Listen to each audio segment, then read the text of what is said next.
Hi, everybody, and welcome back to Trudge, a journey to being recovered. My name is Dexter. I am a recovered drug addict alcoholic. How's everybody doing?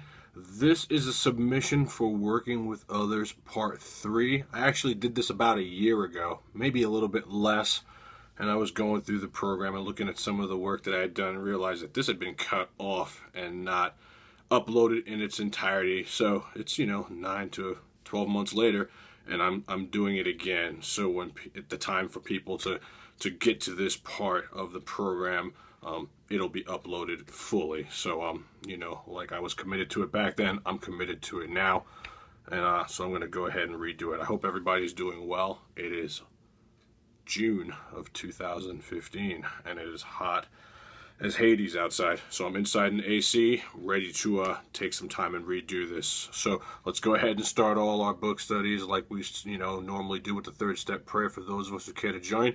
And let's see if we can get this finished. God, I offer myself to thee, to build with me and to do with me as thou wilt. Relieve me of the bondage of self, that I may better do thy will. Take away my difficulties, that victory over them may bear witness to those I would help of thy power, thy love, and thy way of life. May I do thy will always. Okay, so we finished on page 97. We had a little highlighting to end up. The highlighting was orange, and we'll start there. It says, helping others is the foundation stone of your recovery. A kindly act once in a while isn't good enough. You have to act the Good Samaritan every day if need be, in relation to helping other people, in relation to, reaching out, working with other people, and in reference to staying recovered. Okay, that was orange. Let's move on. Top of page 97. It may mean a loss of many nights' sleep, great interference with your pleasures, interruptions to your business. It may mean sharing your money and your home, counseling frantic wives and relatives, innumerable trips to police courts, sanitariums, hospitals, jails, and asylums. These are the types of things that were happening back then during 12-step calls, during the inception of alcoholics working with other alcoholics. This was like the norm. Bill W. went through a lot of this. Dr. Bob went through a lot of this, working with a lot of people, jails, institutions, police, scrapes, opening their homes, lending money. This was the norm back in the early to late 1930s, okay? Your telephone may jangle or ring at any time of the day or night. Your wife may sometimes say, she is neglected. Sometimes my wife might feel that way. It's just a matter of being balanced. I don't want to be too top heavy on helping other people and not take care of my family at home. The family afterward talks about that. A drunk may smash the furniture in your home or burn a mattress. You may have to fight with him if he is violent. Sometimes you will have to call a doctor and administer sedatives under his direction. Another time you may have to send for police or ambulance. Occasionally you will have to meet such conditions. So they're telling you that it may not be all, fuzzy bunnies and rainbows. Back then this is what was happening. You don't see too much of this now, but every now and then if you choose to let an alcoholic live with you, you may have to go through some of this stuff. We seldom allow an alcoholic to live in our homes for a long time, speaking of letting alcoholics live with us. It is not good for him or her, and it sometimes may create serious complications in a family. Okay? Use your thought process with God as your director. Is this going to be good for me? Is this going to be good for him or her? Though an alcoholic does not respond, there is no reason why you should neglect his family. You should continue to be friendly to them. This is going to be highlighted orange. It says, the family should be offered your way of life. So if they want to get well, and live according to some of the spiritual principles with which you have, learned and gotten well, feel free to share it with them. That person may not be ready, but that person's family may be ready to understand what it is that's going on that they can do to better help that person. And who knows, it may be a lure to the person in question. If he or she sees their family get well, they may want to in turn get well. Should they accept and practice spiritual principles, there's a much better chance that the head of the family will recover. There it is. And even though he or she continues to drink, the family will find life more bearable. When there's patience, tolerance, understanding, love, kindliness, these spiritual principles, they really make a raging fire, a lot more calm. For the type of alcoholic who is able and willing to get well, Little charity in the ordinary sense of the word is needed or wanted. The men who cry for money and shelter before conquering alcohol are on the wrong track. Yet we do go to great extremes to provide each other with these very things, when such action is warranted. They may seem inconsistent, but we think it is not. It is not the matter that of giving that is in question, but when and how to give. I'm not going to go give somebody my paycheck. I have to take care of my family, but I might be able to help somebody, find work. It's discernment, using your God consciousness to make sane decisions in reference to helping other people. This often makes the difference between failure and success. The minute we put our work on a service plane, the alcoholic commences to rely upon our assistance rather than upon God, which is what we've talked about all program long. Relying on God and not on others. That's definitely not what we want to do. He clamors for this or that, claiming he cannot master alcohol until his material needs are cared for. Dude, that's nonsense, okay? That's like the shortest sentence in the entire book, that word nonsense, period. Some of us have taken very hard knocks to learn this truth. Job or no job, wife or no wife, we simply do not stop drinking so long as we place dependence upon other people ahead of dependence on God. So that last sentence, we simply do not stop drinking so long as we place dependence on other people ahead of dependence on God. That's going to be all highlighted orange, okay? That is super important, reminding us to place everything in God's hands, okay? God must come first. If I'm relying on a human power to help me, to fix me, I'm going about this all wrong, and I've learned absolutely nothing, okay? Burn the idea into the consciousness of every man that he can get well regardless of anyone. The only condition is that he trusts God and clean house. I have trust God and clean house highlighted orange as well, okay? You can get well. Don't let anyone think that you can't get well. The person that everyone thinks can't do it, that's the person that I think can absolutely do it, because look at our predecessors. These are some of the most unhealthy, raging, hopeless alcoholics in history ever documented, and these men and women got well. Why can't he or she? Okay? And I don't care what the substance is. I know this is Alcoholics Anonymous, but if you're willing to go to any lengths, this can work for you. Our literature says we have rarely seen a person fail who has thoroughly followed our path. Follow the path, work the steps, have a spiritual awakening, do the after work. This will work for you, okay? Meth, heroin, I don't care what it is, okay? We'll keep the single-minded focus on alcoholism here. Now the domestic problem. There may be divorce, separation, or just strained relations. When your prospect has made such reparation as he can to his family and as thoroughly explained to them the new principles by which he is living or she is living, he should proceed to put these principles into action. The word action is circled. Got to do something, okay? Action at home. Use them at home, okay? That is, if he is lucky enough to have a home. Though his family be at fault in many respects, he should not be concerned about that.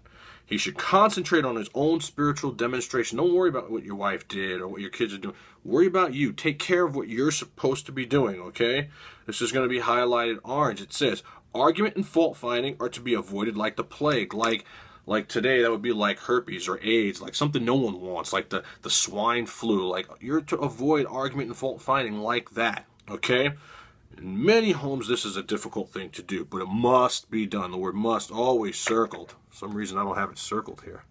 Must be done if any results are to be expected. We want those results, so we have to put those actions forth, okay? Or the person in question that you're working with. This is what they need to do. If persisted for a few months, and I have a few months underlined, hell, it could be a few weeks depending on the family, the effect on the man's family is sure to be great. The most incompatible people discover they have a basis upon which they can meet. Little by little, the family may see their own defects and admit them. So by you doing something, that may open up something there. These can then be discussed in an atmosphere of helpfulness and friendliness. After they have seen tangible results, the family will perhaps want to go along.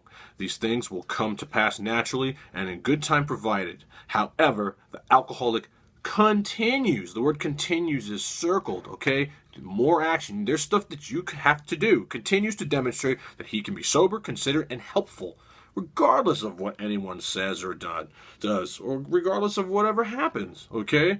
Don't worry about what other people are saying. Worry about your demonstration at home is what this is saying. Of course, we all fall much below of this standard many times, okay? We're human. But we must try, circled around must, to repair the damage immediately, right away, okay?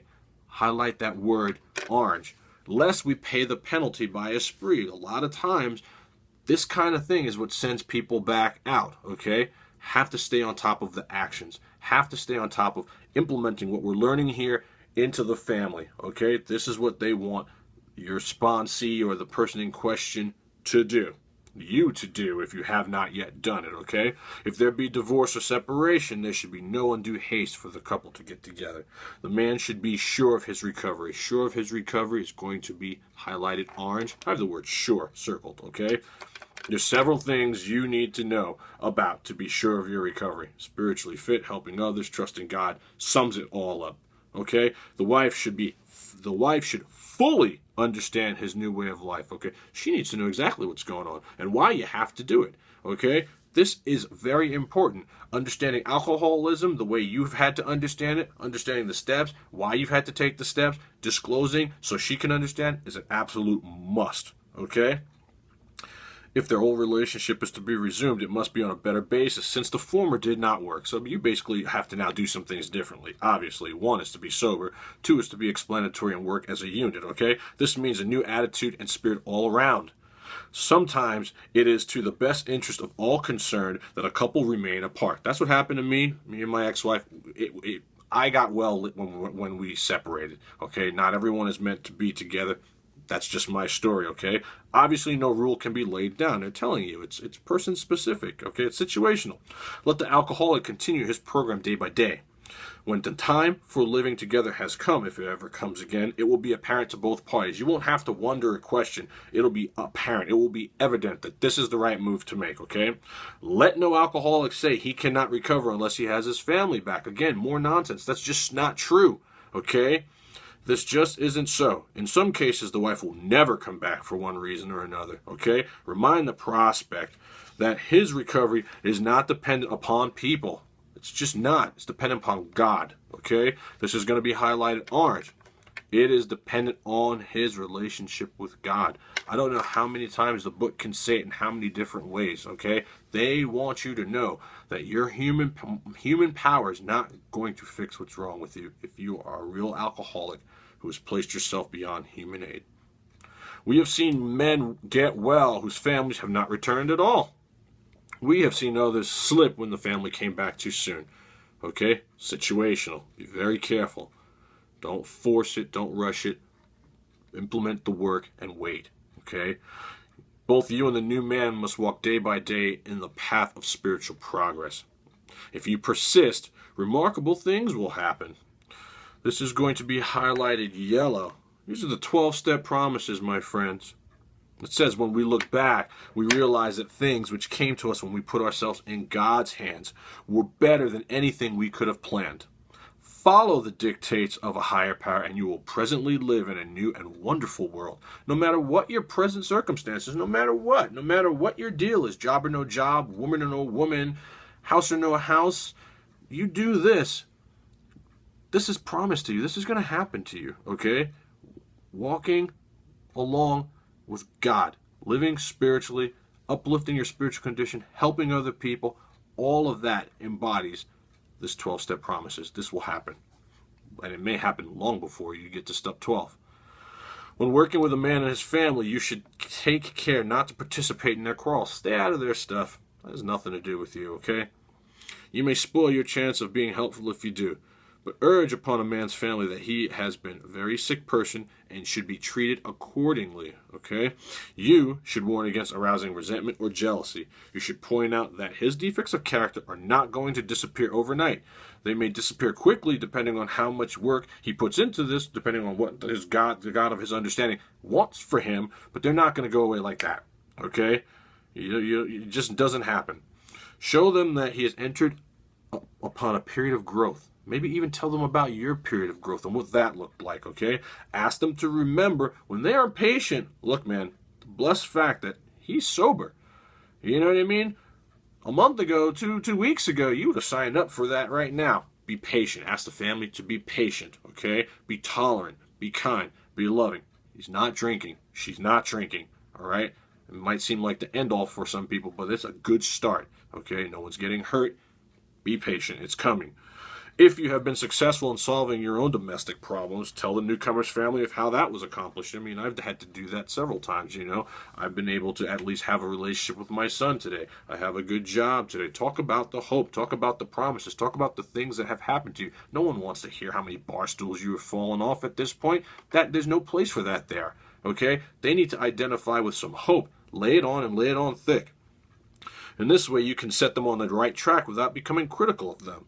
The story of how you and your wife settled your difficulties is worth any amount of criticism. You know, hey, lay it on. You know what I mean? Let people be their own. If they need to judge what happened to you, you can be helpful by telling them these stories. Okay, this is what the big book is trying to convey to us. This is going to be highlighted in orange. It says, assuming we are spiritually fit, we can do all sorts of things alcoholics are not supposed to do. And that's the truth. I know alcoholics that have come back from the gates of hell and are some of the most amazing people walking the face of this earth today, out there kicking ass, taking names, making tons of money, doctors, lawyers, you know, counselors, coming from nothing, you know, no education, making tons of money. I mean, just like really leading fruitful lives, embodied, filled with the Spirit of God and helping other people. It's tremendous to watch. People have said, we must not go where liquor is served. We must not have it in our homes. We must shun friends who drink. We must avoid moving pictures which show drinking scenes. We must not go into bars. Friends must hide their bottles if we go into their houses. We mustn't think or be reminded of alcohol at all. I can't tell you how not true that all is. It's just all not true. It's nonsense. Our experience, recovered alcoholics, the first 100, shows that this is not necessarily so. We meet these conditions every day. Okay, this is highlighted orange. It says, an alcoholic who cannot meet them still has an alcoholic mind. You're still spiritually sick, all right? There's something the matter with your spiritual status. His only chance for sobriety would be someplace like the Greenland ice cap. And even there, an Eskimo might turn up with a bottle of scotch and ruin everything, okay? Geographics, they don't work. Okay, we need to have that problem, that obsession to drink removed, okay? Ask any woman who has sent her husband to distant places on the theory he would escape the alcohol problem or the drug problem. You know, how disheartening it was to me when I moved that there was still alcohol here where I moved to, and there were still drugs here where I moved to, okay? Listen, this is super important. I love this. It's going to be highlighted orange. This is in our belief, any scheme of combating alcoholism which proposes to shield a sick man from temptation is doomed to failure. The word doomed is circled. Doomed. Okay? You're supposed to go to your sister's wedding. I don't care if there's alcohol there. Work the steps, have a spiritual experience, do the aftercare, stay recovered. That obsession will be removed. Sometimes I go to a bar and watch football. I don't do it often. I might do it once a year. You know what I mean? I don't have the money to pay for the package, or I choose not to. And I'm fine. You know, I was walking through the streets of Mardi Gras on work assignment a couple of years ago. I was fine.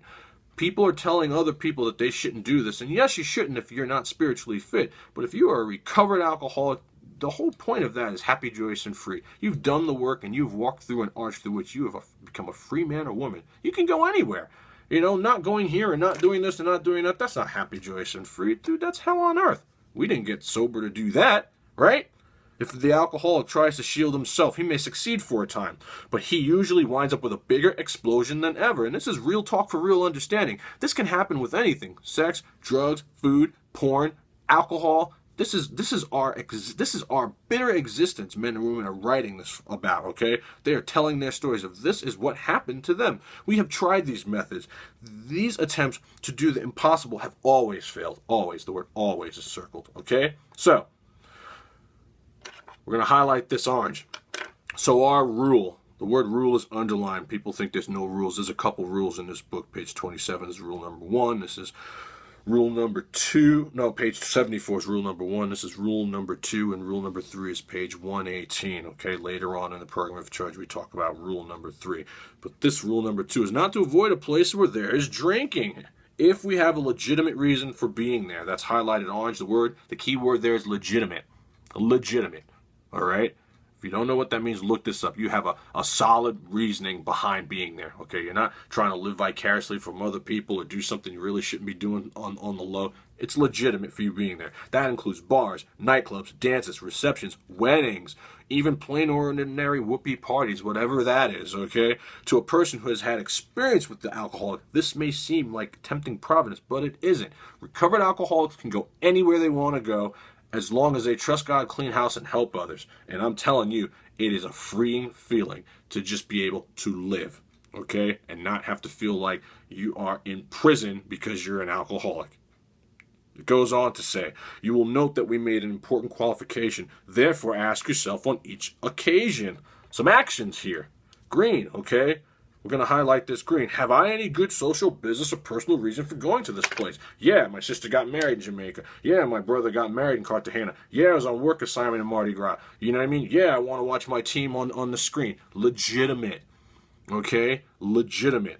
Or am I expecting to steal a little vicarious pleasure from the atmosphere of such places? Am I going to kind of look at the honeys who are there, or kind of, look at the people drinking their beers and their little foo-foo drinks? You know what I mean?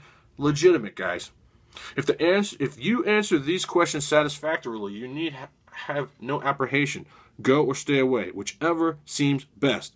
But be sure you are on solid spiritual ground, okay? Solid spiritual ground. We're going to highlight that orange. Solid spiritual ground, okay? You feel good about what you're doing. You can call yourself recovered, know why you're saying recovered, feeling convinced and convicted that you're fine. Obsession has been removed, okay, before you start, and that your motive for going is thoroughly good. It's a pure motive. I want to watch some football, man. I'm going to be there for my sister. Dude, I'm working. Like, whatever the motive is, as long as it's pure and aligns with God's will for you, go. Live life.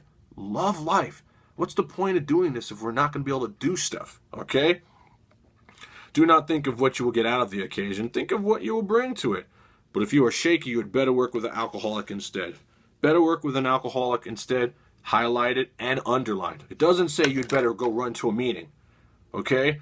Prayer, meditation, absolutely good. Meetings, good. But they're not going to work as well as working with somebody else. The cornerstone of this great program is one alcoholic working with another. One addict working with another. Nothing has worked better than that throughout history. Okay? That's very important that you know that. Don't go run off and call your sponsor. Get right with God, find someone to help, and then call if you need to, all right? But know that a human cannot fix what is wrong with you. Helping others can. Altruism can. Spiritual awakening, staying spiritually fit, absolutely can. I'm not knocking those other things as much as I'm just for really working with other people. Why? Because that's what the book says, guys, okay? Why sit with a long face in places where there is drinking, sighing about the good old days? We've all done that. If it is a happy occasion, try to increase the pleasure of those there. If it is a business occasion, go and attend your business enthusiastically. Be happy, okay? We're going to go ahead and circle the word enthusiastically. If you are a person that wants to go, if you are with a person who wants to eat in a bar, by all means go along, okay? Remember, if you're on solid spiritual ground, let your friends know they're not to change their habits on your account. Dude, just because I'm an alcoholic doesn't mean you can't do this or that. I tell my wife all the time, she has a couple drinks every now and then. Keep that alcohol in the house.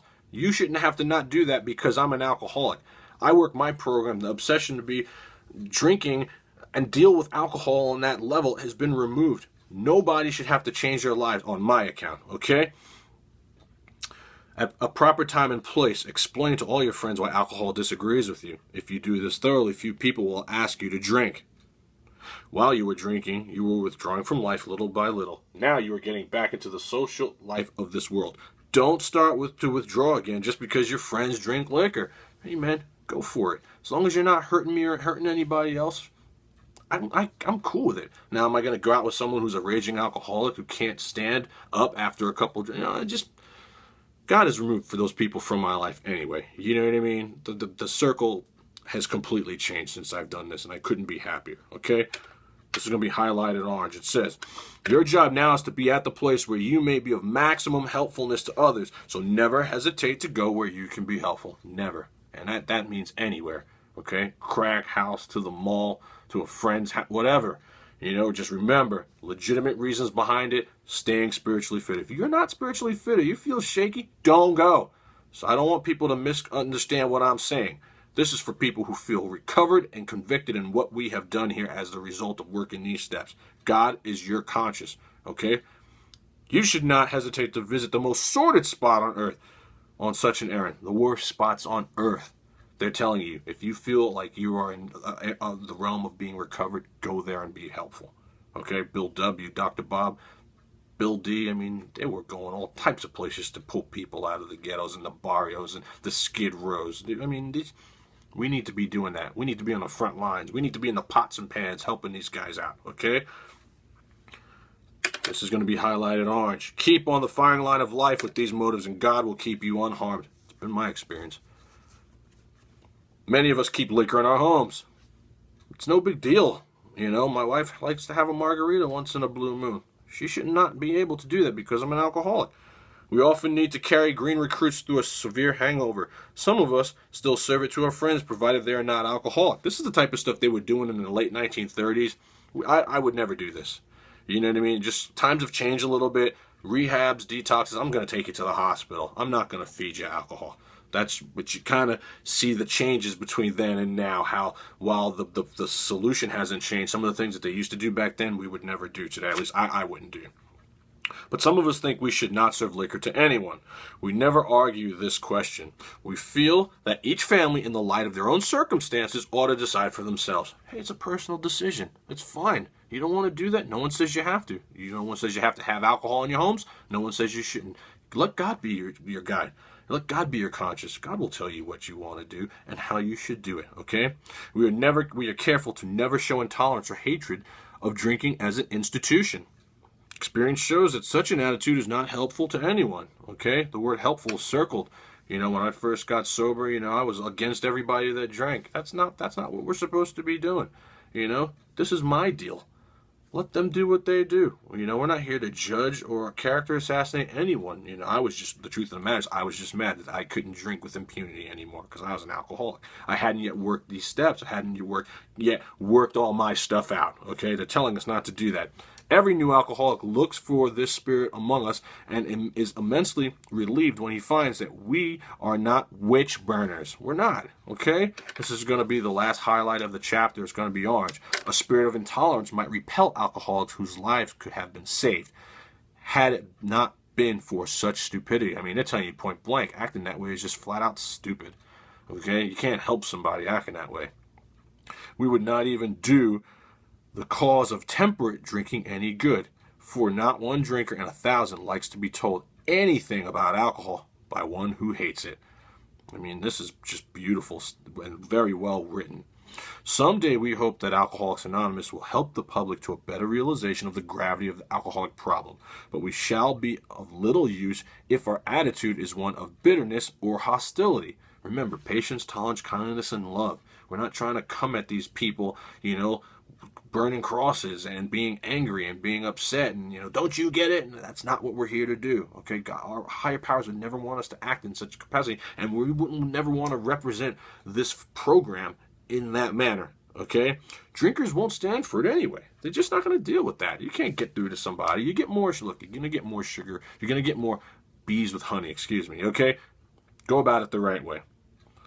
After all, our problems were of our own making. I have of our own making underlined. We did it. God didn't do it. No one else made me drink. No one else made me rob, steal, act out, be unfaithful. I did it. Okay? Bottles were only a symbol. So important. There's just more to it than just being sober. The book wants you to do the work. The book wants you to practice these principles in all your affairs. Besides, we have stopped fighting anybody or anything. We have to. And that's the end of the chapter, working with others. By this time, 12 steps, a lot of these wonderful things have happened to you. A lot of the yellow that we've outlined in our big book has happened to you if you are doing the green part of what's highlighted in the big book. There cannot be a more thorough outline of how to work with another alcoholic, I think, ever written than this chapter. And so I'm happy to have redone this for those of you out there who will eventually watch it. I don't think a whole lot of people are watching it, but, you know, I'll stay recovered today because I did this, and because I was in the work, and because I'm living selflessly and altruistically, even months later. You know, I'm here to tell you, I finished this program a while ago. I couldn't tell you how wonderful I still feel. I feel even better than I did when I finished it. It just continues to grow. And I will continue to split hairs with this deal and share the hope, because we're missing the boat a lot in our fellowship today. And we need to let people know that this is attainable for them. Your life can absolutely change. And you can be a beacon of strength for another person out there, the same way somebody was for you. So that's all. Again, my name is Dexter. I am a recovered drug addict alcoholic. Thank you for those of you who actually take the time to watch and share this with other people that may need it. My only aim is to be of help. I know there's some people that may think otherwise, but I can't worry about that. I want to stay recovered. I love the life that I live, and I just want everybody to feel how good that I feel. This is too good to keep to myself, and so I won't. You know, it's impossible for me to bottle up any passion that I have, and this is my number one passion, is helping other people get and stay sober. So with that, I thank you again for all that you do out there for other people, and I hope you guys are doing well. Until next time, or until I upload another video, namaste.